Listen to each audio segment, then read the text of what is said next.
कुछ लोग पूरी उम्र पूजा पाठ में लगे रहते हैं, लेकिन उन्हें भगवान का कोई एहसास नहीं होता। ना ही उन्हें भगवान दर्शन देते और ना ही कभी उन्हें भगवान का एहसास होता है। ऐसे में सवाल ये उठता है, क्या भगवान सच में है?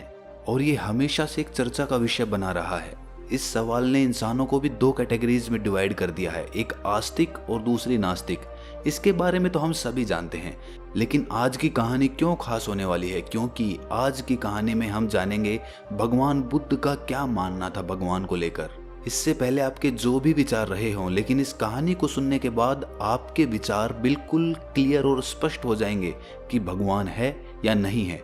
अगर हैं तो उन्हें कैसे प्राप्त किया जा सकता है। तो चलिए बिना टाइम वेस्ट किए आज की कहानी शुरू करते हैं।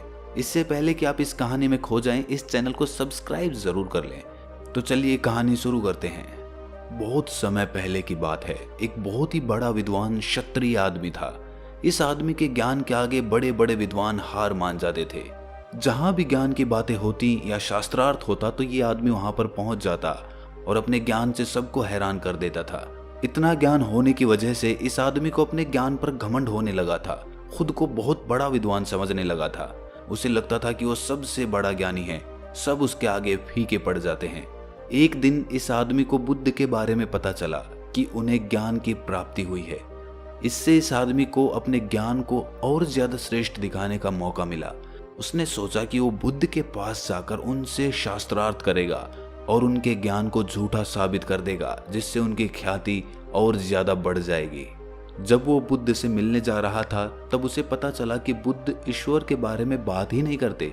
तब उसने एक योजना बनाई कि वो बुद्ध से ईश्वर के बारे में ही पूछेगा। वो बुद्ध के आश्रम में पहुंचकर उनके पास गया और उनसे कहा, हे बुद्ध, मेरा नाम बोरंग का पुत्र है। मैं एक क्षत्रिय हूं और मेरा एक प्रश्न है जिसका उत्तर आज तक कोई नहीं दे पाया है। मैंने सुना है कि आपको परम सत्य की प्राप्ति हुई है। क्या आप मेरे प्रश्नों का उत्तर दे सकते हैं? मैं जानना चाहता हूं कि ईश्वर हैं या नहीं। बुद्ध मुस्कुराए और बोले, क्या तुम सच में ईश्वर के बारे में जानना चाहते हो या फिर अपने ज्ञान का प्रदर्शन करना चाहते हो? वो आदमी बोला, हे बुद्ध, क्या आप मुझे मेरे प्रश्न का उत्तर नहीं देंगे? बुद्ध ने कहा, मैं तुम्हारे सारे प्रश्नों का उत्तर दूंगा, लेकिन क्या तुम इनके जवाब के लिए कुछ दांव पर भी लगा सकते हो?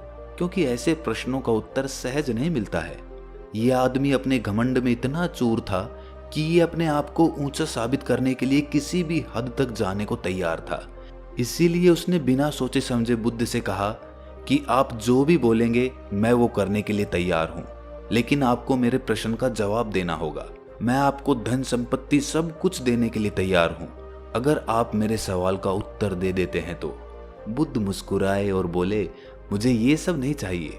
आदमी ने कहा, फिर क्या चाहिए आपको? बुद्ध ने कहा, तुम्हें 2 सालों तक मेरे पास रहकर मौन धारण करना होगा। अगर तुम ये कर लेते हो तो मैं तुम्हारे सारे प्रश्नों का उत्तर दे दूंगा।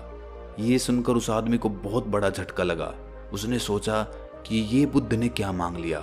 इसका मतलब ये हुआ कि 2 वर्षों तक मैं अपने ज्ञान का प्रदर्शन ही नहीं कर पाऊंगा। इससे अच्छा तो होता कि बुद्ध मेरी जान मांग लेते। लेकिन ये आदमी क्षत्रिय था और इसीलिए जुबान का पक्का था। वो कह चुका था कि वो सब कुछ दांव पर लगाने को तैयार है, इसीलिए वो अब पीछे नहीं हट सकता था। उसने अपने दिल पर पत्थर रखकर बुद्ध से कहा कि मैं तैयार हूं। बुद्ध ने कहा कि आज तुम आराम करो, कल से मौन शुरू कर देना। वो आदमी पूरी रात बेचैन रहा, उसे नींद भी नहीं आई। वो सोच रहा था कि मैं कहां फंस गया। अच्छा खासा अपने रास्ते जा रहा था, यहां तो मेरी बाजी ही उल्टी पड़ गई।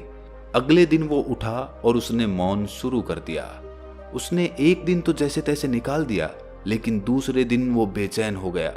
उसे एक एक पल काटना बहुत भारी लग रहा था। ऐसे ही करते करते 4 महीने निकल गए। वो बुद्ध के शिष्यों को उनसे प्रश्न करते देख जवाब देने के लिए बहुत व्याकुल हो जाता था। इन 4 महीनों में वो बहुत बदल गया था। उसे अब क्रोध आने लगा था, लेकिन कुछ बोल नहीं पाता था। वो हमेशा गुस्से में लाल रहता, जैसे शुद्ध बुद्ध खोदी हो। वो हताश और निराश होकर इधर उधर देखता रहता।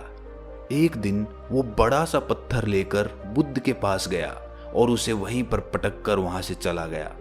ये देखकर बुद्ध उसके पीछे गए और उसे एक तालाब के पास ले जाकर कहा कि मैं तुम्हें थोड़ी देर के लिए मौन तोड़ने के लिए इजाजत देता हूं।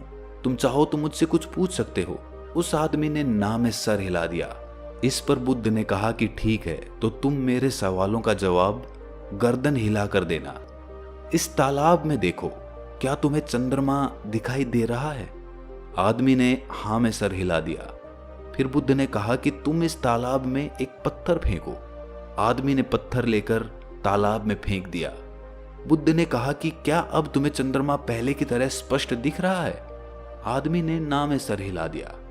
इसके बाद बुद्ध ने कहा, जैसे शांत पानी में चंद्रमा वैसा ही दिखता है जैसा कि वो होता है, और जैसे ही तुमने उस तालाब में पत्थर फेंका तो वो चंद्रमा स्पष्ट दिखाई देना बंद हो गया।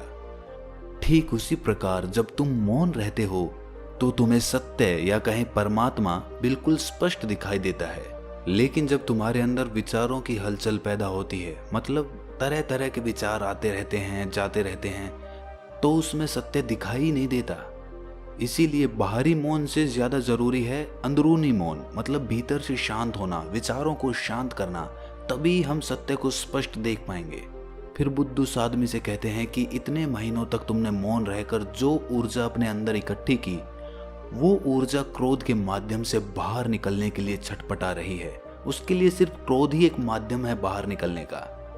लेकिन अगर तुम अपने विचारों को इस वक्त भी संयमित कर लेते हो, तो वही ऊर्जा जो बाहर निकलने के लिए छटपटा रही है, वो तुम्हारी सत्य या परमात्मा की खोज के लिए ताकत बन जाएगी। इसीलिए क्रोध करके उसे बर्बाद मत करो, उसे अपने शरीर में समाहित कर लो, खुद को शांत पानी के समान कर लो, ताकि खुद की परछाई को तुम देख पाओ। ये बात उस आदमी की समझ में आ चुकी थी। उसने 2 साल तक बाहरी व आंतरिक रूप से मौन धारण किया, खुद को शांत बनाया। 2 साल बीत जाने के बाद बुद्ध ने कहा कि तुम्हारे मौन के 2 साल बीत चुके हैं, तुम्हें जो पूछना है वो पूछ सकते हो। उस आदमी ने 2 साल बाद पहली बार कोई शब्द बोला था, और वो शब्द था बुद्ध। उसकी वाणी में इतना आकर्षण था, इतनी करुणा थी कि हर कोई उसे सुनना चाहता था।